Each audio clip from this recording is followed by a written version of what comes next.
ನಮಸ್ತೆ ಸ್ನೇಹಿತರೆ, NCG competitive ಇನ್ಸ್ಟಿಟ್ಯೂಷನ್ಗೆ ಸ್ವಾಗತ. ಸೊ ನಾವು ಕರ್ನಾಟಕ ಎಕನಾಮಿಕ್ ಸರ್ವೆ ಕಂಟಿನ್ಯೂ ಸೆಷನ್ನ ಪ್ರೊವೈಡ್ ಮಾಡ್ತಿದ್ದೀವಿ. ಸೊ ನಿಮಗೆ ತುಂಬ ಯೂಸ್ಫುಲ್ ಆಗುತ್ತೆ ಅಂತ. Let start the questions. ಸ್ವಯಂ ಉದ್ಯೋಗ ಯೋಜನೆಯಡಿ ಪರಿಶಿಷ್ಟ ಜಾತಿಯ ಯುವಕ ಯುವತಿಯರಿಗೆ ಹಣ್ಣು ಮತ್ತು ತರಕಾರಿಗಳನ್ನು ತಳ್ಳುವ ಗಾಡಿಯ ಮೂಲಕ ಮಾರಾಟ ಮಾಡಲು ಘಟಕಗಳ ವೆಚ್ಚ ರು 1 ಲಕ್ಷ ಸಾಲ ಸೌಲಭ್ಯ ಕಲ್ಪಿಸಲಾಗುವುದು.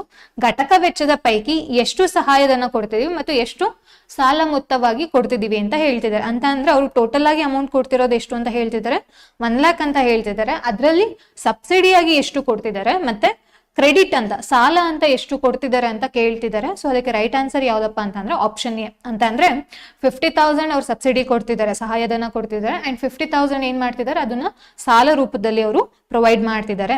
ಈ ಕೆಳಗಿನ ಯಾವ ಯೋಜನೆಯು ರಾಜ್ಯದ ದಕ್ಷಿಣ ಕನ್ನಡ, ಉಡುಪಿ, ಕೊಡಗು, ಮೈಸೂರು, ಉತ್ತರ ಕನ್ನಡ, ಚಾಮರಾಜನಗರ, ಚಿಕ್ಕಮಗಳೂರು ಮತ್ತು ಶಿವಮೊಗ್ಗ ಜಿಲ್ಲೆಗಳಲ್ಲಿ ವಾಸಿಸುವ ಮೂಲ ನಿವಾಸಿ ಪಂಗಡವಾದ ಕೊರಗ ಮತ್ತು ಜೇನು ಕುರುಬ ಹಾಗೂ ಇತರೆ ಪರಿಶಿಷ್ಟ ಪಂಗಡದವರಾದ ಕಾಡು ಕುರುಬ, ಸೋಲಿಗ, ಎರವ, ಮಲೆಕುಡಿಯ, ಕುಡಿಯ, ಸಿದ್ದಿ, ಗೌಡಲು, ಹಸಲರು, ಗೊಂಡ ಮತ್ತು ಬೆಟ್ಟ ಕುರುಬ ಜನಾಂಗದವರು ಅರಣ್ಯ ಮತ್ತು ಅರಣ್ಯದ ಅಂಚಿನಲ್ಲಿ ವಾಸಿಸುತ್ತಿದ್ದು ಅವರಿಗೆ ಮಳೆಗಾಲದಲ್ಲಿ ಜೀವನ ನಿರ್ವಹಣೆಗೆ ತೊಂದರೆಯಾಗಿ ಅಪೌಷ್ಟಿಕತೆಯಿಂದ ಬಳಲುವುದನ್ನು ತಪ್ಪಿಸುವುದಕ್ಕೆ ಸಂಬಂಧಿಸಿದೆ ಅಂತ ಕೇಳಿದರೆ. ಅಂತ ಅಂದ್ರೆ ಇವರು ಅಂತಂದ್ರೆ ಟ್ರೈಬ್ಸ್ ಯಾರಿದಾರೋ ರೈನಿ ಸೀಸನ್ ಅಲ್ಲಿ ಏನಾಗುತ್ತೆ ಅಂತಾರೆ, ಅವ್ರಿಗೆ ಪ್ರಾಪರ್ ಆಗಿ ಫುಡ್ ಸಿಗೋದಿಲ್ಲ. ಸೊ ಅದಕ್ಕೆ ಏನ್ ಮಾಡ್ಬೇಕು, ಮಾಲ್ ನ್ಯೂಟ್ರಿಷನ್ ನ ಕಡಿಮೆ ಮಾಡ್ಲಿಕ್ಕೆ ಸೊ ಒಂದು ಯೋಜನೆಯನ್ನ ತಗೊಂಡ್ಬಂದಿದ್ದಾರೆ. ಅದು ಯಾವ ಯೋಜನೆ ಅಂತ ಇಲ್ಲಿ ಕೇಳಿರುವಂತದ್ದು. ಸೊ ಯಾವ ಯೋಜನೆ ಅಪ್ಪ ಅಂತ ಅಂದ್ರೆ ಅದು ಸಂಪೂರ್ಣ ಪೋಷಣ. ಹಾಗಾದ್ರೆ ಈ ಸಂಪೂರ್ಣ ಪೋಷಣ ಯೋಜನೆಯಲ್ಲಿ ಏನೇನ್ ಪ್ರೊವೈಡ್ ಮಾಡ್ತಿದ್ದಾರೆ ಅಂತ ಅಂದ್ರೆ ಇಷ್ಟು ಲಿಸ್ಟ್ ಇದೆ.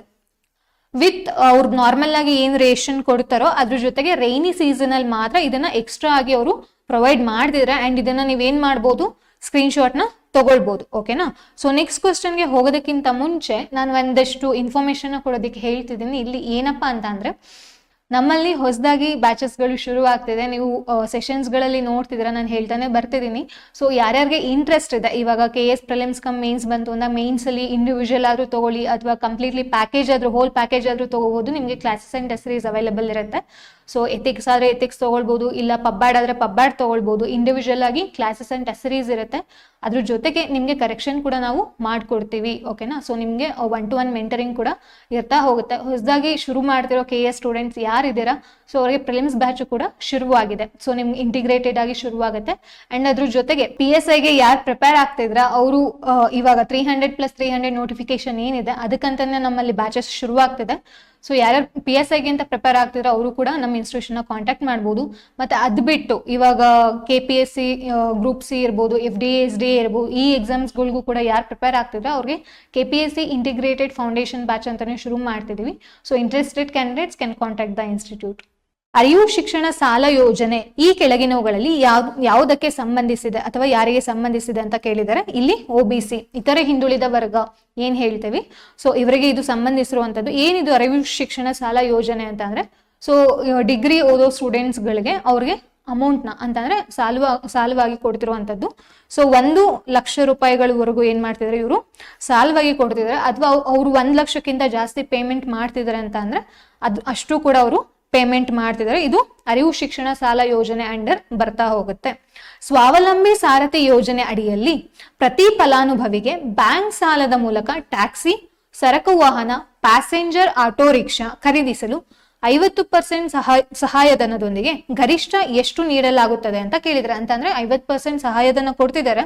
ಅದ್ರ ಜೊತೆಗೆ ಗರಿಷ್ಠ ಅಮೌಂಟ್ ಎಷ್ಟು ಕೊಡ್ತಿದಾರಪ್ಪ ಅಂತಂದ್ರೆ ಇದು 3 ಲಕ್ಷ. ಆಪ್ಷನ್ ಎ 3 ಲಕ್ಷ ಅಷ್ಟು ಅವರು ಪ್ರೊವೈಡ್ ಮಾಡ್ತಿದ್ದಾರೆ. ಕರ್ನಾಟಕ ಸರ್ಕಾರವು ಸ್ತ್ರೀ ಶಕ್ತಿ ಯೋಜನೆಯನ್ನು ಯಾವ ವರ್ಷದಲ್ಲಿ ಪರಿಚಯಿಸಿತು ಅಂತ ಕೇಳಿದರೆ, ಸೊ 2000 ಈ ವರ್ಷದಲ್ಲಿ ಈ ಯೋಜನೆಯನ್ನ ಪರಿಚಯ ಮಾಡಿದೆ ಕರ್ನಾಟಕ. ಅದ್ರ ಜೊತೆಗೆ ಏನಪ್ಪಾ ಅಂತಂದ್ರೆ ಈ SHG ಅಂತ ಏನ್ ಹೇಳ್ತೀವಿ, ಸೆಲ್ಫ್ ಹೆಲ್ಪ್ ಗ್ರೂಪ್ಸ್ ಅಂತ ಏನ್ ಹೇಳ್ತೀವಿ, ಈ ಕಾನ್ಸೆಪ್ಟ್ ನ ಯಾವ ದೇಶ ಡೆವಲಪ್ ಮಾಡ್ತು ಅನ್ನೋದು ಕೂಡ ನೀವು ನೋಡ್ಕೊಳ್ಬೇಕಾಗತ್ತೆ. ಏಂತಕ್ ಬೇಕು ನಮ್ಗೆ ಸೆಲ್ಫ್ ಹೆಲ್ಪ್ ಗ್ರೂಪ್ಸ್ ಅನ್ನೋದು? ಒಬ್ಬ ಗ್ರಾಮೀಣದಲ್ಲಿ ಬಡ ಮಹಿಳೆ ಏನಿರುತ್ತೆ ಅವ್ರನ್ನ ಸಾಮಾಜಿಕವಾಗಿ ಮತ್ತೆ ಆರ್ಥಿಕವಾಗಿ ಸಬಲಗೊಳಿಸ್ಲಿಕ್ಕೋಸ್ಕರ ಈ ಯೋಜನೆನ ಇವರು ಹಮ್ಮಿಕೊಂಡಿದ್ದಾರೆ. ಸೊ ನೆಕ್ಸ್ಟ್ ಕ್ವಶನ್ ನೋಡೋಣ.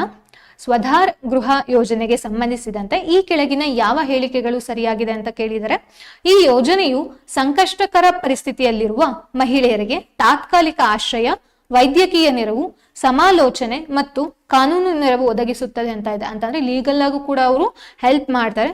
ಪ್ರಸ್ತುತ 51 ಸ್ವಧಾರ್ ಗೃಹಗಳು ರಾಜ್ಯದಲ್ಲಿ ಕಾರ್ಯನಿರ್ವಹಿಸುತ್ತವೆ ಅಂತ ಇದೆ. ಇದರಲ್ಲಿ 2 ಕೂಡ ರೈಟ್ ಆನ್ಸರ್ ಆಗುತ್ತೆ. ಸೊ ಇದನ್ನ ನಾವು ಶಕ್ತಿ ಸದನ ಅಂತ ಕೂಡ ನಾವು ಕರಿತಾ ಹೋಗ್ತೀವಿ. ಸೊ 2 ಕೂಡ ಸರಿ ಇರೋದ್ರಿಂದ ನಿಮ್ಗೆ ಆಪ್ಷನ್ 1 ಮತ್ತೆ 2 ಸಿ ಆಪ್ಷನ್ ಸರಿ ಹೋಗುತ್ತೆ. ಸಮಗ್ರ ಶಿಶು ಅಭಿವೃದ್ಧಿ ಯೋಜನೆಗೆ ಸಂಬಂಧಿಸಿದಂತೆ ಈ ಕೆಳಗಿನ ಯಾವ ಹೇಳಿಕೆಗಳು ಸರಿಯಾಗಿವೆ ಅಂತ ಕೇಳಿದರೆ, ಫಸ್ಟ್ನೇ ಸ್ಟೇಟ್ಮೆಂಟ್ ಅಲ್ಲಿ ನಿಮ್ಗೆ ಇದು ರಾಜ್ಯ ಪ್ರಾಯೋಜಿತ ಯೋಜನೆ ಆಗಿದೆ ಅಂತ ಕೇಳಿದ್ರೆ ಈ ಸ್ಟೇಟ್ಮೆಂಟ್ ಏನಾಗುತ್ತೆ, ತಪ್ಪಾಗತ್ತೆ. ಯಾಕಪ್ಪ ಅಂತಂದ್ರೆ ಇದು ಕೇಂದ್ರ ಪ್ರಾಯೋಜಿತ ಯೋಜನೆ ಆಗಿದೆ. ಓಕೆನಾ, ರಾಜ್ಯ ಪ್ರಾಯೋಜಿತ ಅಲ್ಲ, ಕೇಂದ್ರ ಪ್ರಾಯೋಜಿತ. ಇದು 3 ರಿಂದ 6 ವರ್ಷ ವಯಸ್ಸಿನ ಮಕ್ಕಳಿಗೆ 6 ಸೇವೆಗಳ ಪ್ಯಾಕೇಜ್ ಅನ್ನು ಒದಗಿಸುತ್ತದೆ ಅಂತ ಇದೆ. ಹೌದು, ಇದು ಈ ಹೇಳಿಕೆ ಏನಾಗಿದೆ, ಸರಿಯಾಗಿದೆ. ಸೊ ರೈಟ್ ಆನ್ಸರ್ ಯಾವ್ದಾಗುತ್ತೆ, ಹಾಗಾದ್ರೆ ನಿಮ್ಗೆ ಆಪ್ಷನ್ ಬಿ ರೈಟ್ ಆನ್ಸರ್ ಆಗುತ್ತೆ.